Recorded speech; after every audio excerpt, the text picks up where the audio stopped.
Welcome to Granny's Justice, a place where secrets are spoken and silence finally ends. My name is Margaret Thompson.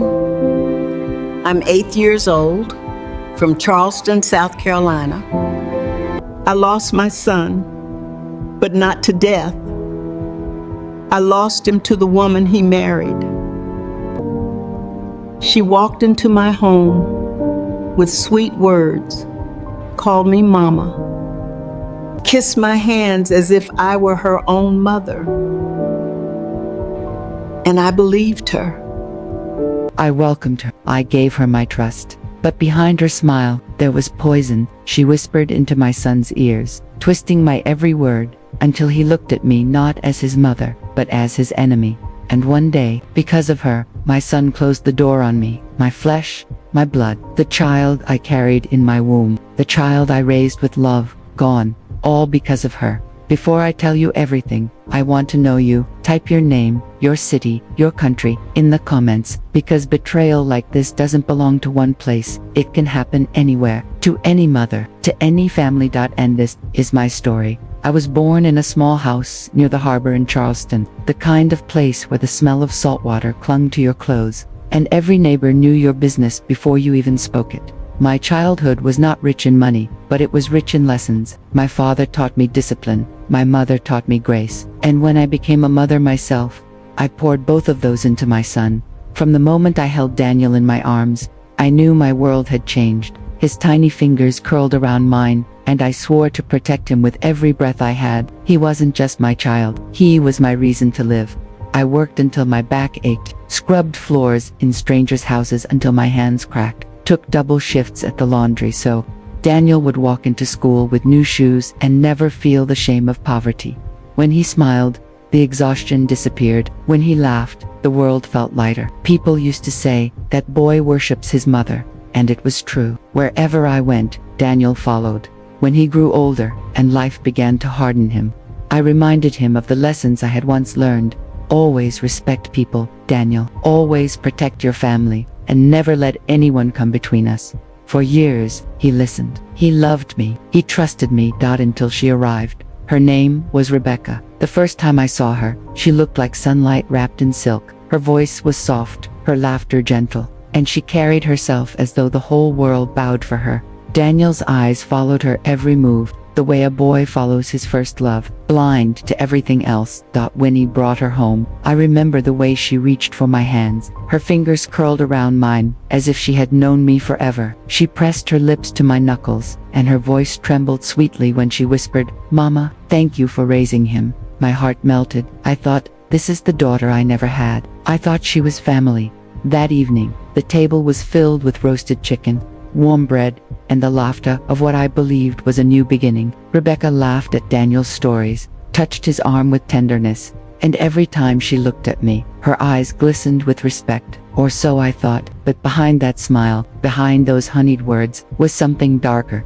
It started small, almost invisible. A word here, a glance there, moments that could be brushed off, but never forgotten.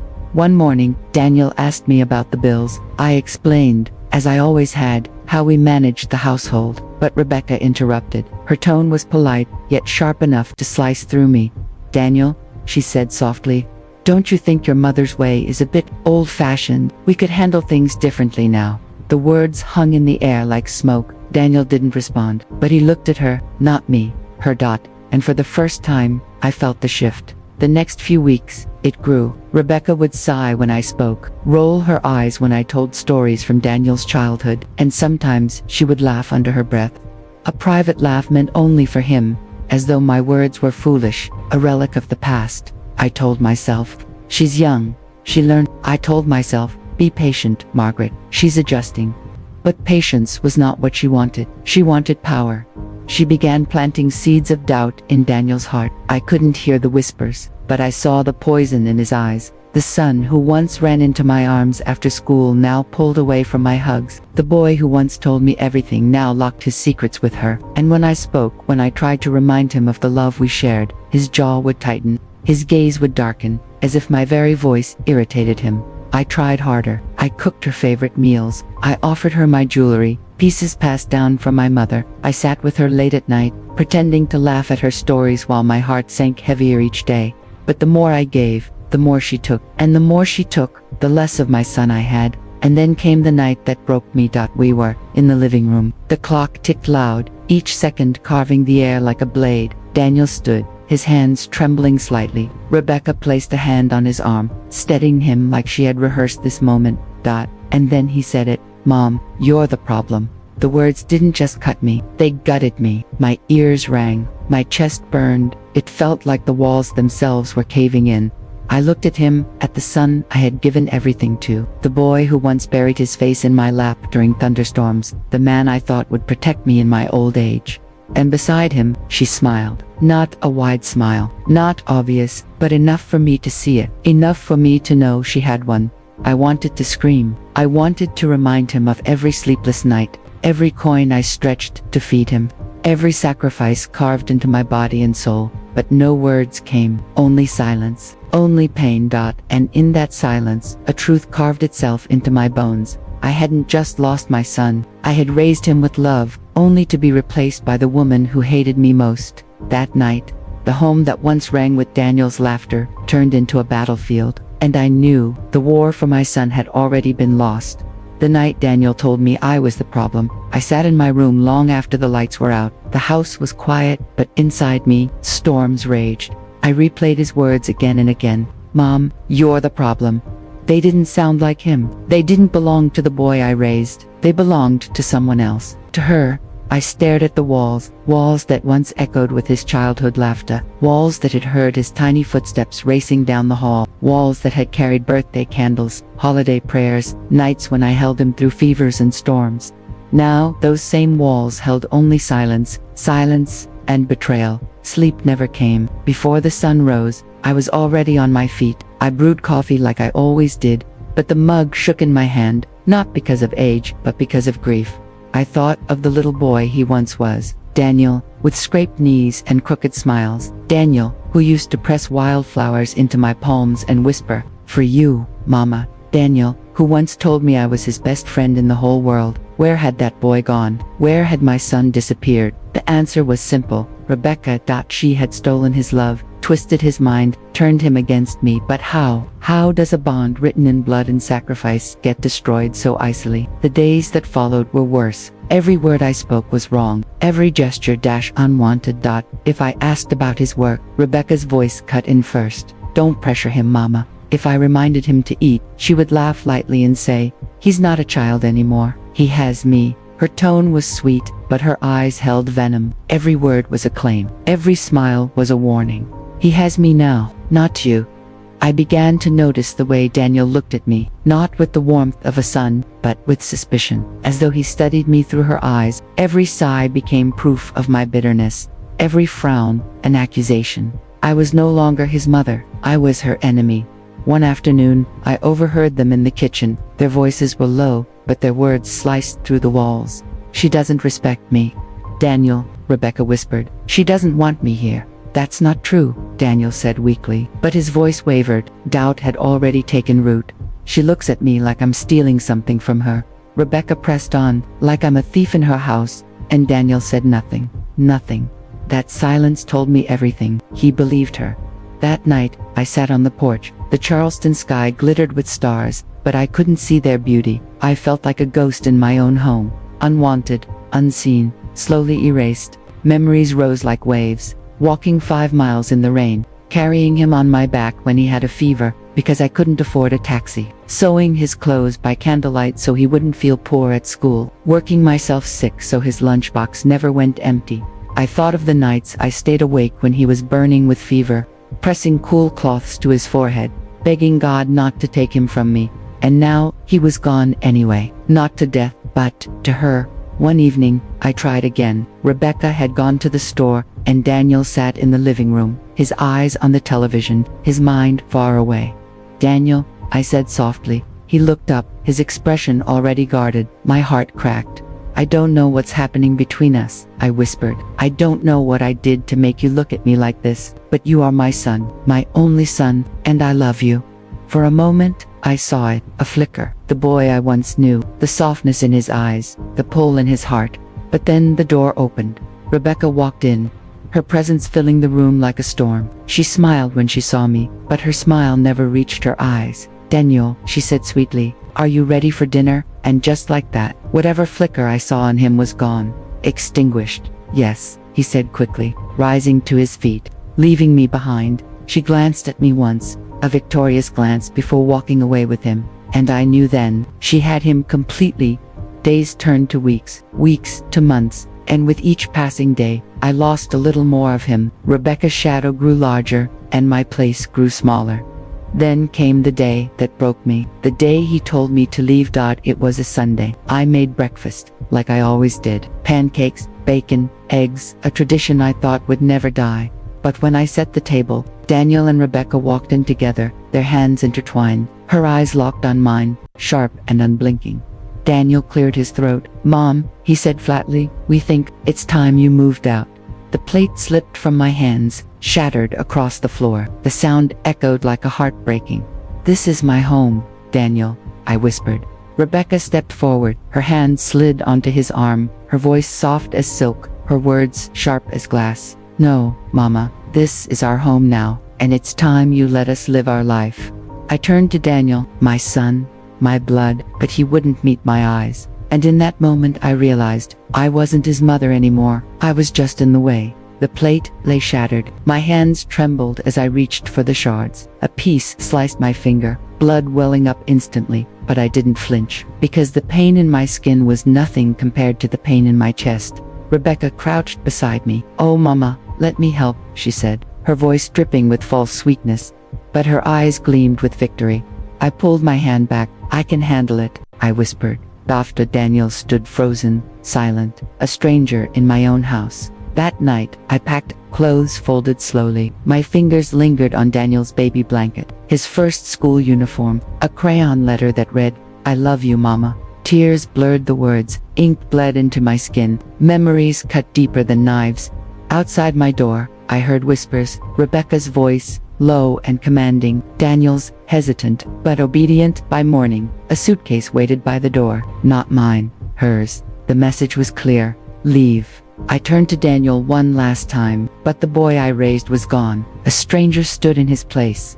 "I'll find somewhere else," I whispered. The words tasted like glass. I carried my suitcase down the porch steps. The Charleston morning smelled of magnolias, but I couldn't breathe it in. Every breath was a goodbye. At the end of the walkway, I looked back. Daniel stood in the doorway, Rebecca beside him, her head resting proudly against his shoulder. He didn't wave. He didn't call out. He didn't stop me. And so I walked away, from the home I built, from the son I raised, from the life I poured everything into. The sound of the door closing behind me was soft, a quiet click, but that quiet was final. The sound of my son sealing me out of his life. At the bus stop, I sat with my suitcase, the bench's paint peeled, its metal frame rusted. I felt older than I had ever felt. The bus arrived with a hiss. "Where to, ma'am?" the driver asked. "Where to? Where does a mother go when her only son has shut the door on her?" "Finally," I whispered, "downtown." The bus rattled past the harbor, the markets, the churches. Families walked hand in hand on the sidewalks, mothers laughing with sons. Each sound pierced me like a blade. At Marion Square, I stepped off. Children ran across the grass. Their laughter rose like music. I sat on a bench, my suitcase at my feet, and felt the weight of being 80 years old and utterly alone. Night fell. From the motel room I rented, I pressed Daniel's baby blanket to my face. Next door, I heard a young couple laughing, a man's voice, a woman's giggle.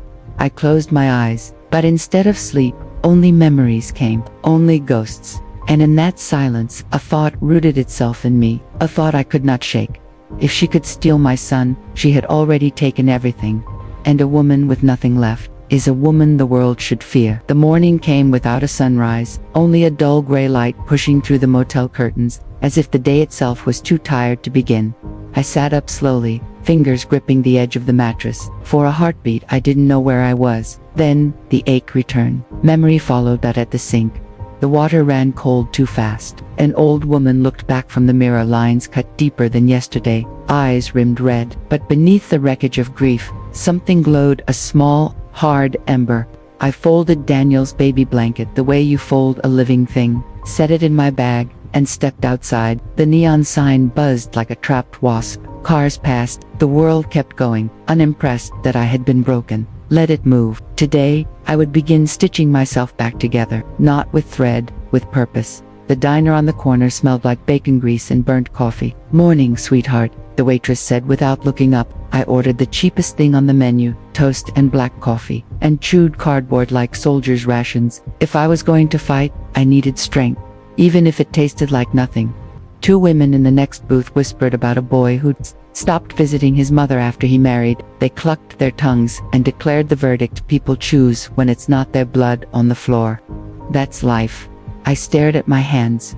No, that's not life. That's cowardice, and I would not die of it. I paid in singles, let the coins clink like tiny hammers, and walked into air salted by gulls and distant ship horns. Charleston sounds like forgiveness even when people don't. I needed a plan, a roof, a routine that wouldn't crush me, so I went where I had never been turned away. The church doors were open, sunlight spilling across the pews like a blessing that didn't ask your name. I sat in the back, hands laced tight enough to blanch the knuckles. I didn't pray for Daniel to come home, not that day. I prayed for clarity, for courage, for a spine that could stand up inside these 80-year-old bones. Margaret, Mrs. Whitaker's soft voice, iron soul, slid into the pew beside me as if she could read the whole story in my face. We sat in a side room that smelled of lemon oil and old hymen. I spared the details. I didn't have to. She poured tea from a chipped pot and said the only sentence that mattered. "You are not crazy, and you are not alone." Not alone. The words fell over me like a quilt on a shivering child. By afternoon, she'd found me a room to rent, second floor walk-up, window facing a magnolia, a key that felt heavy and merciful in my palm. That first night, the silence didn't hurt like the motel silence. This quiet made space to think, to arrange thoughts like chess pieces. If I could be erased, I could also be written back in, not by pleading at a locked door. No, I would not beg entry to a story I authored. I would write a new page, light where she had put darkness. The next morning, I began. A small notebook from the corner store. On page 1, one word in big steady letters, truth. Under it, anchors for when the ground tilted. What I saw, what I heard, what I felt, and what can be proven. Grief tells stories that feel true. I needed the kind that stands in daylight without flinching. That's so I walked, retraced steps, replayed scenes, not to torture myself, but to notice what I missed while drowning. A pattern surfaced like invisible ink under heat. Rebecca never attacked Hedden. She moved furniture so I'd trip. Polite tones, surgical timing, perfect witnesses. Doubts seated in private, kindness staged in public, sugar with a blade inside. I remembered the Bill's conversation. How do we manage? Became, she won't let go. I remembered her telling an almost true story about an allergy she mentioned, smiling while Daniel's jaw hardened, not at facts, but at the feeling she planted beside them. Almosts, careful almosts, a web. On page 2, I drew lines between memories, added dates, names, the mailman who saw her intercept a package addressed to me, the neighbor who heard her laughing after I left the porch in tears, the co-worker who mentioned she handled Daniel's calls. Truth, brick by brick. I took a part-time job at the thrift store, sorting donations, pressing old dresses with a borrowed iron. The money was thin, but rhythm is medicine. Hands busy, mind sharp. Lunch, right? Evening walk, night. Read the notebook aloud, not to relive, but to hear the shape. Test for holes, measure my steadiness. Sometimes a boy passed holding his mother's hand, and I had to stop both palms against a tree, breathing like the world had thinned. When the wave receded, I touched the word on page 1 and began again. One afternoon, a young woman came in, tired eyes, a bruise half hidden under makeup. She asked for a warm coat. I helped her into one. She flinched very slightly. I have learned to notice very slightly. We sat among the books. She said his name like a secret. She named the rules he used to keep her small. She described the shame that convinces you the bruise is your fault when the bruise is on your body, not his. I held her hand. My hands are old, but they remember how to steady a trembling child. You're not crazy, I told her. And you're not alone, she cried, the kind of tears that leave salt on the lips and light in the eyes. We found her a shelter, packed a small bag. I pressed a phone number into her palm. After she left, I stood very still and let the truth find me. If pain multiplies, courage can too hand to hand. If someone will hold on. On page 3, I wrote a new word, witness. I would not echo through my own life. I would witness it, mine and others. The quiet crimes that bloom in polite rooms. Days settled into a cadence, store, notebook, walk right, breathe, repeat. Then hairline crack in the wall. I saw Daniel across the street by the pharmacy window, studying vitamin bottles like they might answer a question. The sight of him took my breath without permission. He looked tired, the kind a nap can't fix. He pulled out his phone, typed, erased, typed, stopped. For a heartbeat I saw the boy who used to ask, "Mama, am I doing the right thing?" The boy who trusted I'd tell him the truth, even if it cost us. A car rolled up, Rebecca. Perfect smile, placed like a ribbon on a box already opened. He climbed in, they drove away. I stood with my hand on the notebook in my bag, ache blooming again, and something else. Certainty that truth is patient, and I have patience to spare. Still, waiting is not the same as doing nothing. At the library I learned the names other people use: undue influence, isolation patterns, financial control, disguised as help.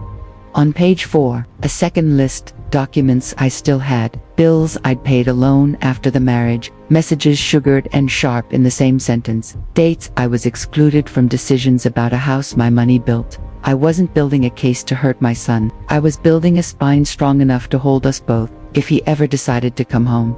There was a third list, to page 5, mercy.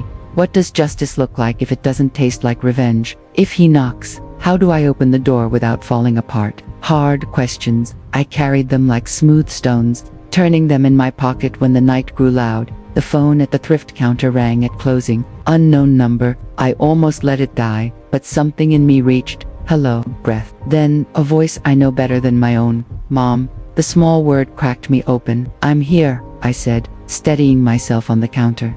Can we meet? He named a park near the house that used to be mine. Tomorrow, noon. He hung up fast. As if courage evaporates when held too long. I stood in the darkened store, dust drifting like tiny stars. I didn't dance. I didn't cry. I laid a hand on the notebook and whispered, "Let me be strong enough to love him and tell the truth." Morning came, loud with birds, like a dare. I wore the blue dress he once said made my eyes look like the ocean at the pier. I reached the park early and chose a bench under a live oak older than both of us. I didn't rehearse a perfect sentence. Perfection rarely survives contact with reality. I rehearsed posture, chin level, eyes clear, hands open. He sat like a runner who might bolt. "Thank you for meeting me," he said, voice sanded raw.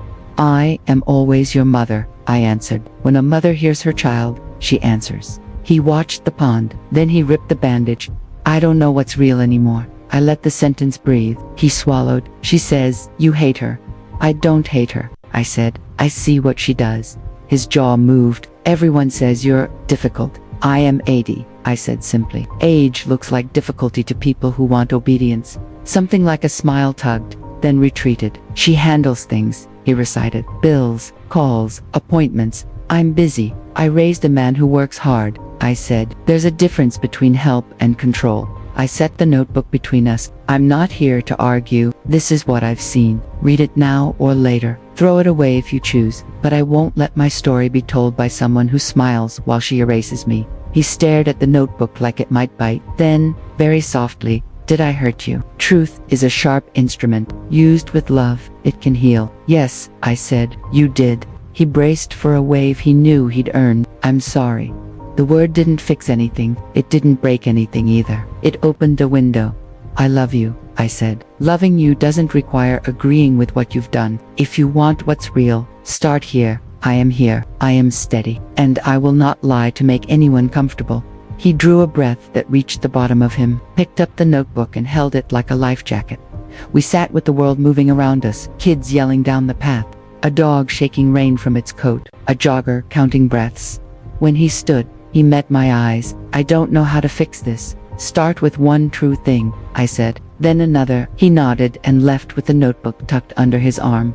That evening I brewed tea. The kettle sang like a small victory. A message buzzed from an unknown number errand from the diner. "Mrs. Thompson, there's a community meeting tomorrow about elder isolation and financial abuse. Would you speak?" I typed 2 words. "I will." The room smelled like coffee and fluorescent lights, chairs in a circle, faces young and old, all wearing the same kind of tired. I didn't tell everything, but I told enough. When someone smiles while moving you out of your own life, I said, it is still violence, it just wears perfume. Heads bowed. A veteran in a faded cap whispered, that's it. A woman squeezed my hand hard and I let her.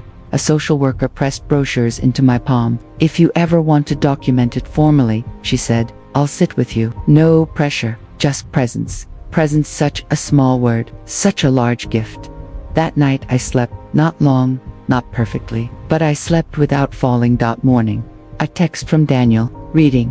Hours later, I remember the allergy story differently. Her version wasn't the first version. I didn't send a parade back. 2 words, keep going. Days passed. He sent questions, dates, names, who was there. Not accusations, not yet an apology. The sound of a man separating voices in a noisy room. Then Mom, I think she blocked your number on my phone. I set the cup down, counted 3 breaths, and typed.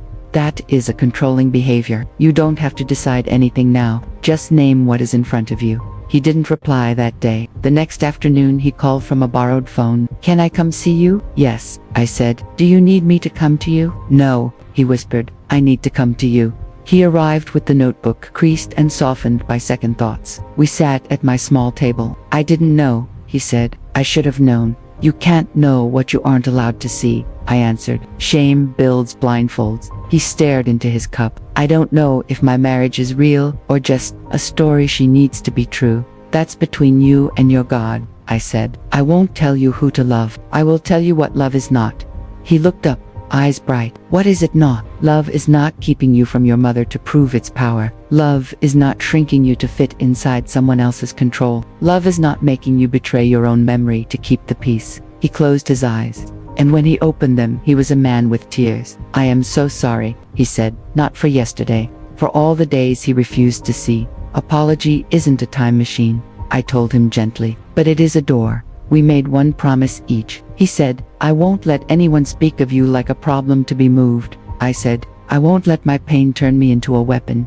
He walked me to the church, not because I needed help, because love needs practice. At the steps he paused. Should I come by? Home. The word buckled between us. Not yet, I said. Let's build a bridge before we cross a river. We hugged awkward, careful, beautiful. For the first time since the door clicked shut behind me, I felt the story wasn't over. Not the way she wrote it, the way I would write it now. On page 6, I wrote one word, return, not to a house, to myself, to the woman who raised a son brave enough to look at truth, and who finally remembered to use that bravery for herself.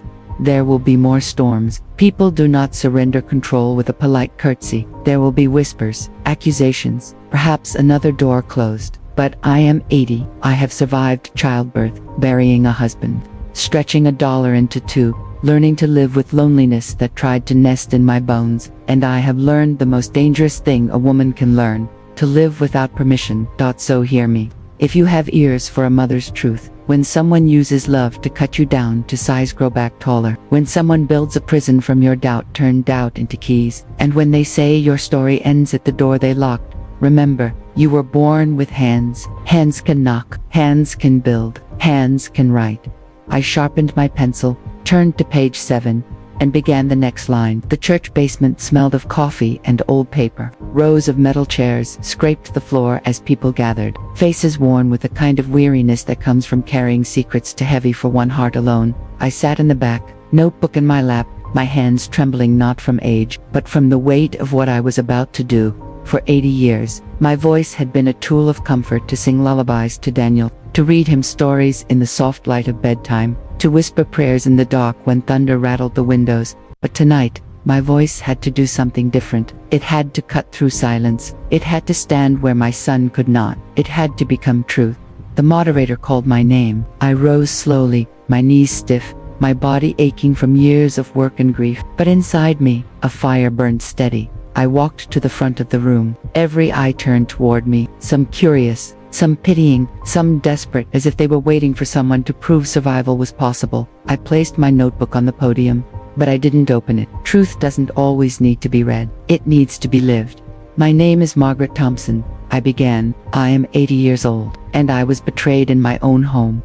the room went silent. Not the hollow kind of silence, but the heavy kind, the kind that listens.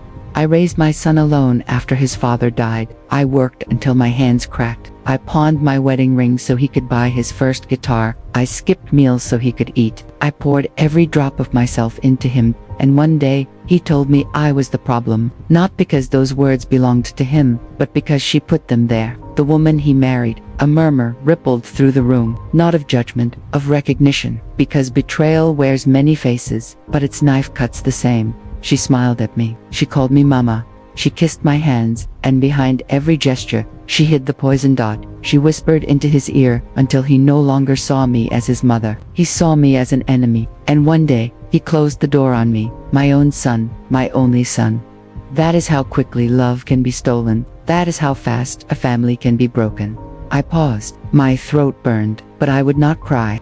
Not here. Not when these people needed strength more than tears. I steadied my hands on the podium. My shoulders squared. The fire in my chest grew brighter.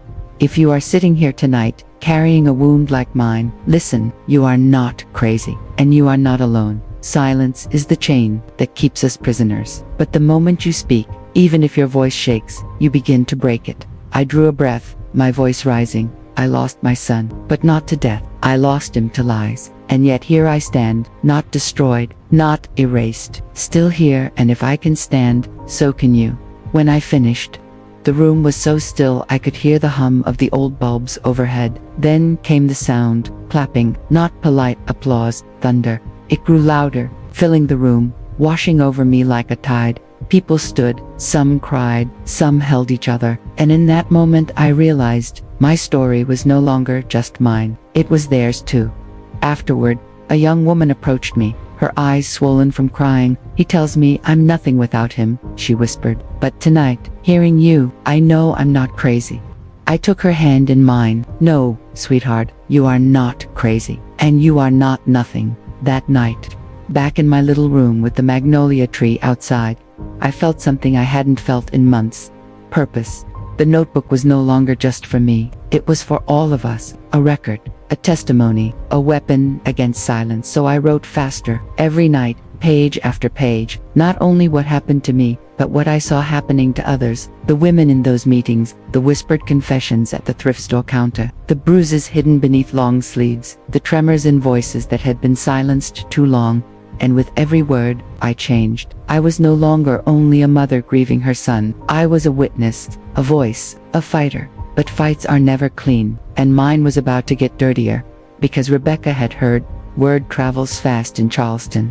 Too fast. By the next meeting, the whispers had already reached me. She knew I was speaking. At first I dismissed it. What more could she possibly take? She already had my son, my home, my place in the family. But then I remembered, women like her don't stop at winning. They stop only when their enemies are buried in silence. 2 days later, the thrift store phone rang. The manager handed me the receiver. Someone asking for you, he said.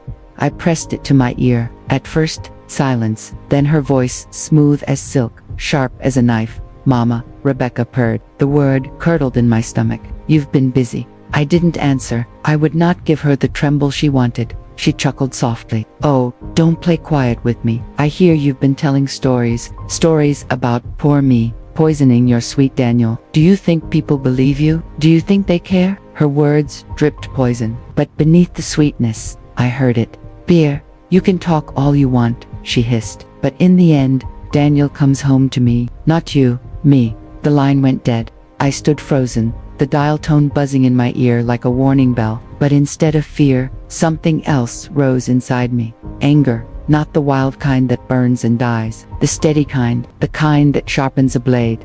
That evening, I told the truth to the circle. She called me today, threatened me, tried to shame me back into silence. The room shifted. Some gasped, some cursed under their breath. A woman stood. Then you've already won, Margaret, she said. If she's afraid of your voice, it means she knows it has power. Clapping followed, not celebration, but solidarity. I let their strength sink into my bones. But Rebecca wasn't done. The next week I walked into the grocery store, and there they were, Daniel and Rebecca, hand in hand, laughing until she saw me. Her smile froze. She leaned into him, whispering something. His laughter died. His shoulders stiffened, and he turned his back to me. The aisle between us stretched like a battlefield. I stood with my basket of bread and milk, watching my son's back, while the woman who stole him stared at me with a smile carved into her lips. She wanted me to break, to cry in public, to prove her story true.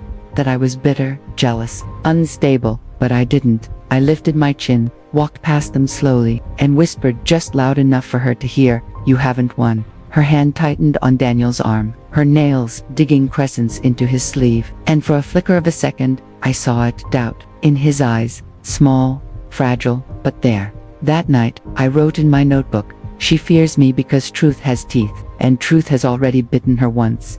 The days rolled forward, and Rebecca grew bolder. She began showing up where she knew I'd be, the market, the square, even the church, always with Daniel at her side, always smiling that poisonous smile. Once, as I left the pew after service, she brushed past me and whispered, "Careful, Mama. People don't like a woman who can't let go." But I didn't stop. I didn't flinch, because by then, I understood something she didn't. I didn't need Daniel to see me, not yet. What I needed was for the world to see her, and they were. Every meeting I spoke at, every story I shared, every tear-stained nod from another survivor, they were witnesses, not just to me, but to the pattern, the poison, the Rebeccas of this world who wear perfume overwrought. I was no longer alone. I had an army, not of soldiers, but of survivors. And Rebecca knew it. That's why she followed. That's why she whispered. That's why she clung tighter to Daniel every time I walked past. Because the louder I spoke, the more her grip loosened. And one day soon, I knew it would break. The rumor didn't arrive like a storm. It arrived like perfume sweet at first, then choking up. Mrs. Whitaker heard it at the bakery. The cashier caught it at the salon. By afternoon, the church ladies had it too. Margaret is unstable. Margaret is lying for attention. Margaret's memory isn't what it used to be. Rebecca didn't throw mud. She painted. She chose soft colors, concern, pity, only saying this because I care. And people believed her, because polite poison is easier to swallow than ugly truth. At the market, Mrs. Grant, who once asked me to stand godmother to her child, touched my arm gently. "Are you all right, Margaret?" she whispered. "People say you've been confused." That word bruised more than a fist. At the thrift store, my manager pulled me aside. "Someone called about you," he said softly. "Said you're Miss Stable, if you need time off." I smiled. Steady. "I need time, yes, but not off." That evening, I opened my notebook and wrote a new heading, in slow, deliberate letters. Counterlight. If she would whisper, I would archive. If she would paint, I would print. I began gathering what people forget to guard when they lie. Times, receipts, voicemails, messages where the tone dripped kindness while the words did harm. I listed every name that had repeated her rumor, not to punish them, to map the road her lies were traveling.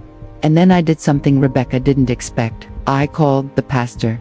"Sir," I said, my voice steady, "I won't ask for a sermon. I'll ask for a room, a table, 4 chairs, you, me, my son, and his wife. You may bring a witness of your choosing. No shouting, no chaos, just sunlight."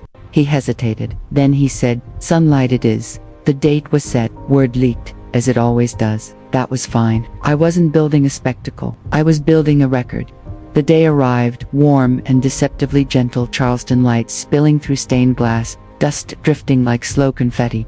I was there first, notebook folder, hands folded in my lap, not from fear, from decision. Daniel entered with his eyes searching. He looked thinner, like worry had been borrowing his sleep. "Mom," he whispered. "Son," I answered, and for a heartbeat, the space between us softened. Then came Rebecca, perfect hair, perfect blouse, a smile that didn't need lips to bare teeth. "Mama," she sang, sweet as bell sugar, "I'm so glad we can finally clear this up." The pastor sat, a deacon joined, we began. "Mrs. Thompson," the pastor said, "you asked for this meeting. Speak first." I nodded, opened the folder. Inside, screenshots, message logs, receipts, a letter from the utility company with my signature on a payment dated months after Rebecca moved in. "I don't need to be believed because I am old," I said. "I need to be believed because this is true." I slid the first page across the table. A text from Rebecca to me. 3 weeks after the wedding. "Mama, please don't tell Daniel I changed the contractor's date. It'll only stress him." Beneath it, The contractors replied to me the next morning. We were told by Mrs. Daniel to reschedule. Thought you'd know. Rebecca didn't blink. That's called managing a household, she said lightly. Daniel was working late. I spared him the worry. I slid the second page, a transcript of a voicemail from Rebecca to a neighbor. Time-stamped the week of the allergy story. She's old-fashioned and forgetful. I'll handle the kitchen from now on. Beneath it, the neighbor's note. Rebecca told me Margaret forgot her allergy, but at the barbecue, Rebecca ate the exact thing she claimed to be allergic to, twice. Rebecca's smile wavered for a heartbeat, then she laughed. Are we really keeping track of hot dogs? Truth doesn't care what it measures, I said. Only that it measures. The third set, bank records showing automatic payments I had been covering long after I was no longer part of the household. A note from the bank manager, confirming a request made by Rebecca to consolidate points of contact so only her number received alerts. The pastor's brows drew together, Daniel's fingers clenched against his chair. Why? He asked Rebecca quietly. Why change alerts? For efficiency, she said smoothly, her eyes on him. Never me. You're always so busy. I streamlined then. The mask cracked. Her voice sharpened. Daniel, can't you see? She's jealous. She's turning this into a courtroom because she can't stand that you chose me. I didn't answer. I slid the last page. A list titled, Things I Can Prove, and beneath it, a shorter list, Things I Remember. Between them, one line, I will not confuse the two. Silence pressed the room. Finally, the pastor asked, Daniel, what do you see? Daniel stared at the pages as if they might rearrange into something kinder. They did not. I see control dressed as care, he said softly. Rebecca's head whipped toward him. What did you say? I see control, he repeated. Her laugh was sharp now. Or maybe you see what you want, because your mother cries to anyone who listens. I'm not crying, I said evenly. I'm documenting. Her smile widened, brittle. Mama, if you wanted attention, you could have just asked. All this paperwork, it's embarrassing. Embarrassing, I echoed. Is calling me unstable while kissing my hands in public. The deacon cleared his throat. Mrs. Thompson, anything more? Yes, I turned to Daniel. Son, I will not ask you to choose between us. That is not love. That is theater. I will ask you to choose between truth and convenience. One will heal you, the other will erase you. Daniel closed his eyes. When he opened them, he looked older and more like the boy I raised. Rebecca shoved her chair back, scraping the floor. This is ridiculous. We're leaving. Daniel stayed seated. I'm staying, he whispered. For a flicker, I saw it, fury breaking across her porcelain mask. Fine, she spat. Enjoy your little intervention. I hope your mother writes it in her sad little notebook. She stormed out. The room felt larger without her. Daniel touched the papers, grief in his eyes. Why didn't I see it? Because love is a lovely blindfold, I said. And she covered your eyes every time I walked into the room. He swallowed. I don't know what to do. You don't have to know. Do one true thing today, another tomorrow. He nodded, gathered the pages, held the notebook to his chest like a borrowed heart. That night, the rumors shifted direction, not because I shouted, because receipts whisper loudly when passed hand to hand. Rebecca struck back the way cornered people do, fast and messy. She posted online. She called cousins she never liked. She knocked on doors with cookies and concern. Poor Margaret, she would sigh at thresholds. She's so forgetful lately. I just worry. When those words reached me, I only said to my circle, good. Worry requires watching, and people who watch will see. Then came a call from the bank. A polite voice asked to verify a request to remove my name from an old joint account, one I had opened with Daniel when he was 19. A safety net that had never closed. Who made the request? I asked. A pause, then carefully, a Mrs. Daniel. I thanked them, went to the branch in my best blue dress, asked for the manager, requested a printout of authorized users and a flag requiring both signatures for changes. He obliged. Paper, pen, date, time, counterlight. That evening, an envelope slid under my door. No return address. Inside, printouts of Rebecca's messages with another woman. At the top, one sentence from an unknown sender. You don't know me, but you should know this. In the messages, Rebecca's mask was gone. She mocked me as the old woman, bragged about training Daniel to filter calls, joked about winning the house, one gentle nudge at a time. I didn't feel triumph. I felt sorrow for the girl she might have been before cruelty became her craft. Still, I sent the printouts to Daniel with one word, sunlight. Hours later, his reply, I see it. The next Sunday, I stood in the back of the church, not hiding. Rebecca arrived alone. Daniel came later, sat on the opposite side. They didn't speak. During the hymn, my voice shook, not from fear, from relief, learning how to stand again. After service, Daniel came to me. I'm moving out, he said. I don't know what comes next, but I won't live in a story that erases my mother to keep the peace. I placed my hand on his cheek. The first time I'd touched his grown man face in months. You are not choosing me over her, I said. You are choosing truth for yourself. He nodded. We didn't hug long. We walked out beneath the same sun, two people daring to meet the day with eyes open. That night, I wrote on a fresh page, justice begins as a voice you borrow, then it becomes the voice you own. Then, if you're blessed, it becomes the voice you share. The kettle sang. I poured tea, then footsteps in the hall. A knock, not Daniel's rhythm, not Mrs. Whitaker's shoes. I opened the door. Rebecca stood there, no smile, no makeup, eyes rimmed red. May I come in? She asked. I stepped aside, not because she deserved it, but because I am still the woman who builds tables with extra chairs. She stood in my small kitchen, looking suddenly young. What do you want? I asked, her throat worked. How did you do it? She rasped. How did you make him love you more than me again? I looked at her a long time, then answered the only way I could. I didn't. I loved him without making him smaller. Love that doesn't shrink people wins by itself. Her tears threatened, then retreated. Old habits returning, even with the play over. You ruined everything, she whispered. No, I said softly. I refused to stay ruined. She turned to the door. Her hand lingered on the knob. A hesitation, as if she might stay, as if another choice still tugged at her. Then her eyes hardened, and she left. The door clicked shut. Not an ending, a beginning. I poured tea, opened my notebook, wrote one final line before sleep. Tomorrow, truth will need breakfast, and I'll be ready. The morning after Rebecca stood in my doorway, the air felt different. Not lighter, not yet, but charged, like the world was waiting to see what I would do next. I walked to the market early, one of those Charleston mornings when the air smells of sea and bread. Vendors called out, children tugged at skirts, life moved on. And yet, as I passed, I felt eyes follow me, some warm, some wary, but none indifferent. Word had spread. Rebecca's mask had slipped. Daniel had moved out, and suddenly, people were forced to choose what they believed. At the diner, Mrs. Whitaker waved me over. Margaret, she whispered, leaning close. Half the town is talking. Some say you tore that marriage apart. Others say you saved Daniel's soul. Which one is true? I sipped my coffee, let the bitterness settle on my tongue before I answered. Both, I said. Truth is rarely neat. She nodded slowly, as if I had spoken a secret she already knew but hadn't dared to admit. That afternoon, Daniel came to see me. He looked thinner still, but his eyes, they were clearer. He set my notebook on the table, pages marked with his handwriting now.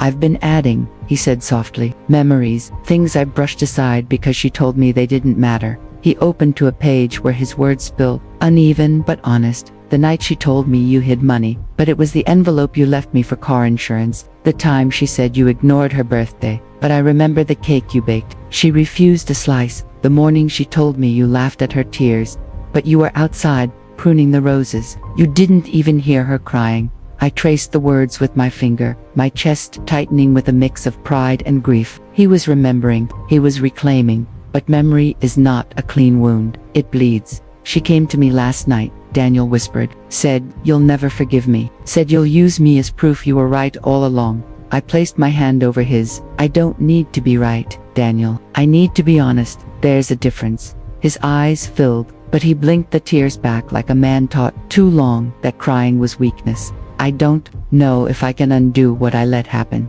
he said. You can't, I answered, but you can outlive it. So can I. For a long time, we just sat there, the notebook between us, like a bridge rebuilt one plank at a time. But outside my little apartment, Rebecca was building too, not bridges, barriers. She started showing up at luncheons, church socials, charity events, always with that practiced voice. Oh, bless Margaret's heart. She's had a hard time lately. Age can be so cruel, can't it? And then came the cruelest cut. She even forgot Daniel at school once, left him stranded. Poor boy. He's been compensating for her lapses ever since. I clenched my fists when I heard it, because the truth, that night, I walked 3 miles in the rain to bring my son home, his little body wrapped in my coat while I shivered the whole way. Rumors run faster than facts, but truth waits with patience. Yet the more she tried to paint me feeble, the more my steady presence contradicted her. People began to notice. Noticing is the first crack in any lie. One Sunday after church, a woman I barely knew touched my arm. My mother went through the same thing, she whispered. Her daughter-in-law cut her off, but she didn't fight back. She just faded. Don't you fade, Mrs. Thompson. Keep speaking. Her words struck deeper than any sermon. Don't fade. Keep speaking. So I did. I spoke at meetings, at the library, at the shelter for women with nowhere else to go. Each time, the story widened. It was no longer just about me. It was about the quiet epidemic of betrayal that hides inside families, smiling at neighbors while cutting mothers out of their own lives. I became, somehow, a voice people leaned toward, not because I was perfect, but because I was broken and still breathing. And then, the newspaper called. A reporter had heard about the meetings. She wanted to do a piece on elder isolation and family betrayal. She wanted my story. At first, I hesitated. What if this destroyed Daniel? What if airing the truth left him with nothing to cling to? But then I thought of every woman who whispered to me in secret, every man who lowered his eyes in shame, every voice silenced by fear of what will people think. I said yes. When the article came out, I sat at the diner with the paper trembling in my hands. I had to set it down 3 times before I could finish reading. My son closed the door on me, not because he wanted to, but because someone whispered long enough that he believed their voice over mine. If this can happen to me, it can happen to anyone. Around me, people glanced over their coffee cups, some with pity, some with quiet admiration, but no one looked away. Letters poured in, calls to the thrift store, women stopping me on the street with trembling hands, saying, thank you for saying what I could not. But with light comes shadow, and Rebecca did not vanish quietly. She confronted me outside the market one afternoon. Her voice was sweet for the crowd, but her words were venomous only for me. You think you've won, don't you? Parading your sad little story like it makes you holy. You've humiliated Daniel. You've made us both a lot. If you keep talking, you'll end up alone in a room where even Daniel won't visit. I stood tall, my bag of groceries heavy at my side, but my voice steady as stone. I care more than you ever did, I said, because I want him free, and you want him owned.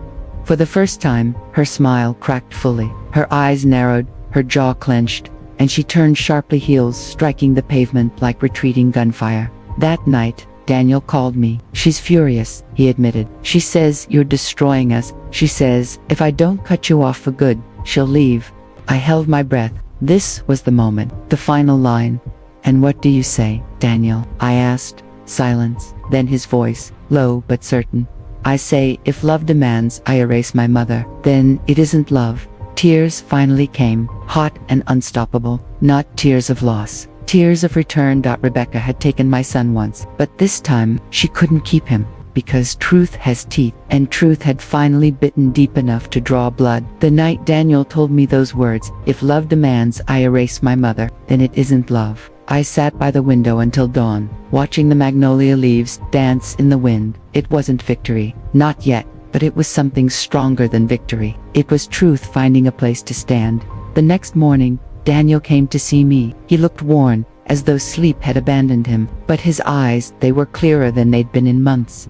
He sat at my small kitchen table, hands restless, picking at the wood the way he used to pick at pencils before school tests. Mom, he said softly, how do I fix this? I poured him tea, set the cup in front of him, and sat across. You don't fix betrayal, Daniel, I said. You outlive it. You face it until it can't scare you anymore. You start with one true step, then another. He nodded, swallowed hard, then whispered, I left her. The words cracked the air like thunder. She said it was her or you, he continued, and for the first time, I saw it, the trap, the chains, and I couldn't do it anymore. My chest ached. Part pride, part sorrow, because walking away from chains doesn't mean you're free of their bruises. I'm proud of you, I said quietly. But son, leaving doesn't end the storm. Sometimes, it makes it louder. He gave a wary smile. She already started. She called my boss, said I'm unstable, said I'm drinking. They didn't believe her, but it rattled me. I reached across the table, laid my hand over his. You were raised by a woman who survived worse storms than this. If you listen, you'll hear her voice in your blood, steady, strong, unbroken. And then, for the first time in months, my son wept in front of me. Not silent tears, not polite tears, but deep, gut-wrenching sobs that came from the marrow. He buried his face in his hands. His shoulders shook like a boy again, and I held him, rocked him the way I had when he was small and fevered, whispering the same words I had then. You are not lost. You are not broken. You are mine. But storms don't fade quietly. And Rebecca was not a woman who surrendered. The following week I found flyers taped to lampposts near the church. Cheap paper. Bold black letters screaming lies. Beware of Margaret Thompson. 80 years old. Unstable. Spreading lies about her family. My stomach turned. My name. The name I had signed on every report card. Every permission slip. Every love note to my late husband. Now reduced to poison on paper. Some people tore them down. Others walked past. Eyes lowered. Too afraid to pick sides. When I showed one to Daniel, his face burned red with shame and fury. I'll call her. I'll know. I interrupted. Don't fight her with anger. That's her battlefield. She wants chaos, not clarity. So what do we do? He asked. I folded the flyer, slid it into my notebook, and pressed it flat. We document, we shine light, and we keep walking forward. But Rebecca wasn't finished. The next blow came harder. One evening, Daniel knocked on my door, a letter trembling in his hands.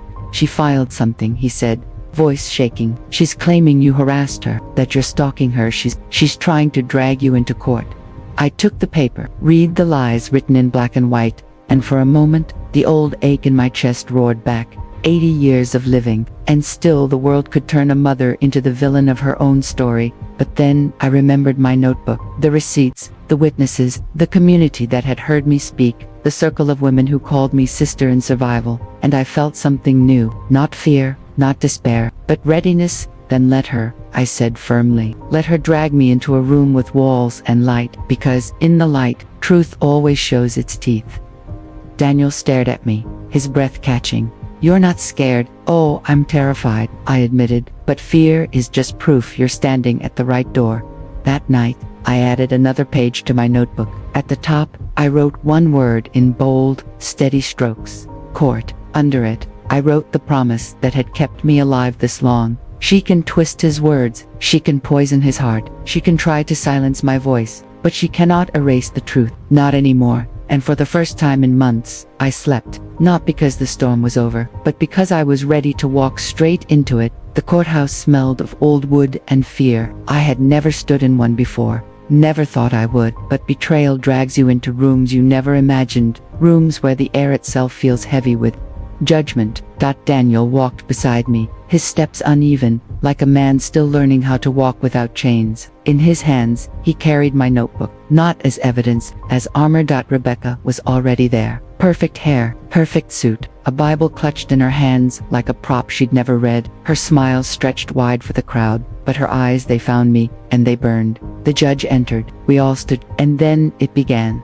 Rebecca's lawyer rose first. His voice was smooth, but his words dripped like oil. Your Honor, this is a tragic case. An elderly woman, confused, unstable, and able to accept the natural independence of her grown son. She has harassed my client, spread malicious rumors, destabilized the marriage. This is not malice, it is dementia dressed as devotion. The words hit me like stones, but I sat still, my hands folded, my breath steady. Let him speak, let them lay their stage, because truth doesn't need volume, it needs patience. Then it was our turn. My lawyer wasn't polished, she wasn't expensive. She was a young woman from the community meetings, a survivor herself. Her voice shook at first, but then it found its rhythm. Your Honor, she said, this case is not about an old woman who can't let go. It's about a woman who refuses to be erased. My client has records, receipts, witnesses, evidence that shows a deliberate pattern of manipulation, financial control, and isolation. She lifted my notebook high, its pages worn from months of truth-telling. This is not confusion. This, her voice rang clear, is clarity. Rebecca shifted in her seat, her smile flickered. Then came the witnesses, the neighbor who testified she heard. Rebecca's laughter after I left the porch in tears, the bank manager who confirmed her request to cut me off from alerts, the contractor who admitted she changed dates behind my back, and then added, when I asked why, she laughed and said, The old woman doesn't need to know. That line landed like thunder. Rebecca flinched. Her mask cracked for all to see. And then Daniel was called. My heart thundered as he raised his hand, swore to tell the truth. He looked younger and older, all at once a boy and a man caught in the same skin. Daniel, the lawyer asked, "Did your mother harass you?" He swallowed. "No," he said. His voice cracked, but he pressed on. "She loved me. She raised me alone. She gave up everything for me. And I let someone convince me that love was controlled, that her sacrifice was selfishness, that her truth was a lie." He turned toward me, tears shining. "My mother is not unstable. She is the strongest woman I know, and I am ashamed it took me this long to see it." The courtroom froze. No shuffling, no coughs, only the sound of truth filling every corner. Rebecca shot to her feet, her voice sharp, desperate. "He's lying. She's poisoned him against me. She's a bitter old woman who can't stand to lose enough." The judge's gavel struck like thunder. "Sit down, Mrs. Daniel." Her face went pale. The mask shattered. When it was over, the judge leaned forward, his voice steady. "I cannot erase the wounds here today, but I can say this. I find no evidence Margaret Thompson has harassed or stalked anyone. What I do see is a mother, a son, and a pattern of control that others may call love. But this court calls what it is, manipulation. This court will not call truth harassment." The gavel fell again. Case dismissed. I sat frozen, breath caught in my chest. Daniel reached for my hand, and I let him. For the first time in months, I let my son hold me without doubt. Rebecca stormed out, heels striking the floor like gunshots. But I didn't watch her leave. I didn't need to. The sound of her retreat was enough. Outside, the sun blazed hot, the air thick with the smell of summer rain. I stood on the courthouse steps, my son beside me, and I felt it not victory, but release. For months, I had carried the weight of silence. For months, I had begged the world to see, and now, the world had looked, and it had not looked away. That night, I wrote the final line on page 50 of my notebook. Justice doesn't always roar. Sometimes, it whispers in the stillness of a gavel. Sometimes, it shines in the tears of a son who finally sees his mother again. Asterisk. The courthouse doors closed behind us, but the echo of that gavel followed me home. Not like a shadow, more like a heartbeat. Steady, unmistakable, alive. That night, Daniel sat at my kitchen table again. No lawyers, no judges, no Rebecca. Just us. The kettle hissed softly on the stove, and for the first time in months, I poured 2 cups of tea, without wondering if it would be my last. He turned the cup in his hands, steam fogging his glasses. His voice was low, hesitant as though speaking might shatter the fragile peace between us. "Mom," he whispered, "how do I earn you back?" I stared at him, at the man who had once been the boy with scraped knees and crayon-stained fingers, at the son who once pressed wildflowers into my palms and promised, "For you, Mama, you don't earn me," I said softly. "You remember me, that's all." He looked at me then, his eyes wet, his lips trembling. "I remember now," he whispered. "I remember everything she told me to forget. We didn't hug, not yet.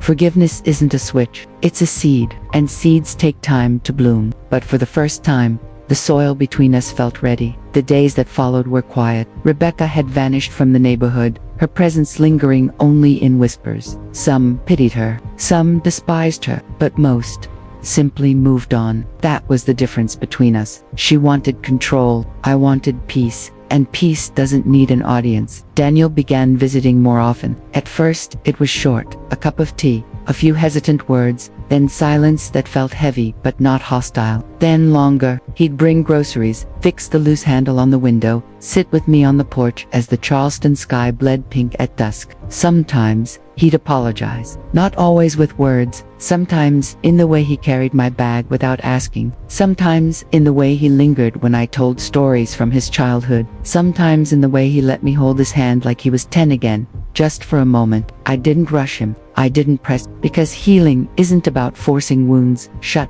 It's about letting them breathe until they scar over clean. But at night, alone with my notebook, the old ache would creep in, the memory of that door closing, the sound of my suitcase wheels on the pavement, the taste of coffee trembling in my hands. Some nights I forgave, some nights I didn't, and I let both be true. One Sunday, at church, the pastor asked if anyone wished to share a testimony. I rose, not because I planned to, but because my legs carried me before my heart caught up. I walked to the front, the congregation watching, their eyes filled with expectation. "My name is Margaret Thompson," I said, my voice clear, steady. "I am 80 years old, and I was almost erased." Gasps rippled through the pews, but I didn't stop. My son was turned against me. My love was twisted into control. My truth painted as madness. But I survived, not because I am stronger than any of you, but because silence is death, and I refused to stay silent. I paused, let the weight of the words settle over the room. If you are sitting here today, thinking your story doesn't matter, it does. If you believe your voice will never be heard, it will. Because truth is patient. It waits for the day you finally open your mouth. And when you do, it will not abandon you. When I finished, the room was still. Then, slowly, people rose to their feet, clapping, crying. Not for me, but for themselves. For the truth they carried. For the truth they had not yet dared to speak. That night, I wrote in my notebook, "My voice is no longer mine alone. It belongs to anyone who has been silenced. It belongs to every mother, every father, every child who has been erased by someone else's story." Weeks passed. The thrift store became more than a job. It became a confessional. Women came in under the guise of shopping, but stayed to whisper. A bruised arm here, a tear-streaked face there. Men too. Men who had been cast aside by children, fathers labeled as burdens. I listened. I wrote. And I reminded them, "You are not crazy. You are not alone." Slowly, a circle formed. Not the kind you find in basements with coffee cups and folding chairs, but a living circle. A network of voices. A web of people who carried each other when the silence grew too heavy. Daniel joined us once. He didn't speak. He just sat in the back, his head bowed, his hands clenched. Afterward, he hugged me in front of everyone. No hesitation. No shame. And for the first time, I felt the crowd believe, not just me, but us. But healing is not just about rebuilding. It is about legacy. One evening, I sat by the window, the magnolia tree glowing in the twilight. I opened my notebook to a fresh page. At the top, I wrote one word, legacy. Under it, I wrote, "What I leave behind must be louder than what tried to silence me." So I began writing not just for myself, but for the world. Every page, a story. Every story, a truth. Every truth, a weapon against the next Rebecca. I don't know how many days I have left. 80 years is a long time, and the body grows weary even when the spirit still burns bright. But I know this. My story will not die in whispers. It will live in notebooks, in voices, in the eyes of women who refuse to fade. And when I am gone, Daniel will have these pages, not to remind him of his shame, but to remind him that his mother lived, fought, and refused to be erased. The last line I wrote that night was simple. It was not for me. It was for you. If you are hearing my voice now, don't let it end with me. Carry it. Pass it on. Because silence ends faster when stories are told out loud. Justice doesn't always come in the form of punishment. It doesn't always arrive in handcuffs, or with a verdict stamped on paper. Sometimes, justice comes in the form of survival, in the quiet miracle of still standing, when someone else spent years trying to bury you. For me, justice began the day I realized I wasn't speaking just for myself anymore, that my voice had become a lantern, and every time I lit it, someone else stepped out of the dark.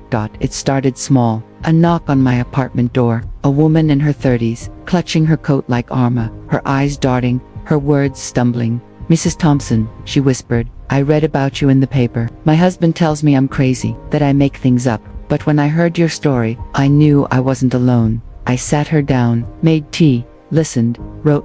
Because sometimes the greatest gift you can give another soul is to write their truth down so it doesn't vanish. She left lighter than she came, and I realized this was justice. Word spread. Soon my apartment became more than a home. It became a haven, a gathering place. Every week, people would come. Men, women, young, old, each carrying their own version of betrayal. A father with calloused hands, abandoned by his children after a new wife poisoned their ears. A daughter cast out by a mother who chose a stepfather's lies over her child's cries. A brother disowned. A sister erased. So many stories, each one unique, and yet, all of them the same wound in different skins. We called ourselves the Circle, not because it was fancy, because that's what we were. A circle of voices, a circle of witnesses, a circle that could not be broken because we were holding on to each other. One evening, Daniel came. He stood in the doorway, hesitant, like a man staring at a river he wasn't sure he could cross. The room went silent. Some frowned, some whispered, because they knew he was the son who had once turned his back. The silence stretched until it hurt. Then I rose, held out my hand, and said, "This is my son. He is here, and that is enough." He sat down, and for the first time, he listened. He listened as women wept, as men clenched their fists, as voices trembled but did not break. And when the circle passed to him, he cleared his throat, his voice unsteady but true. "My name is Daniel," he said, "and I almost lost my mother, not because she left me, but because I believed a lie. I'm here to say, don't wait as long as I did. Don't let someone else's poison drown the truth you already know in your bones." The room went still, then a single clap, then another, until the sound swelled and filled the walls. Not for me, but for him, for a man who had finally come home. Rebecca's name was no longer on lips. Her shadow no longer followed me to the market, or the church, or the thrift store. She became what she always feared most, irrelevant, and me. I became something I never expected at 80 years old. A witness, a teacher, a voice people leaned toward when their own had been silenced too long. Because justice is not revenge. Revenge is loud, messy, temporary.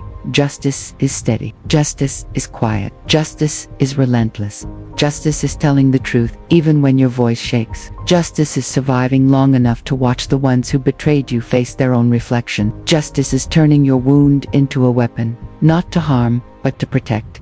Daniel and I will never go back to who we were before. You cannot unbreak a plate once it's shattered, but you can gather the pieces. You can glue them with gold, like the Japanese do with their pottery, and make something stronger, something more beautiful, because it carries its scars with pride. That's us now. A plate with golden seams, not perfect, but whole. One night, sitting by the window, I asked myself, what is my legacy? What do I leave behind when my voice finally grows too quiet to carry? The answer came like a whisper in the wind. Your legacy is not just your son, it is every person who found courage because you spoke out. So I wrote, every day, every night, page after page. Until my notebook was filled not just with my story, but with our stories, a circle of truth that will outlive me.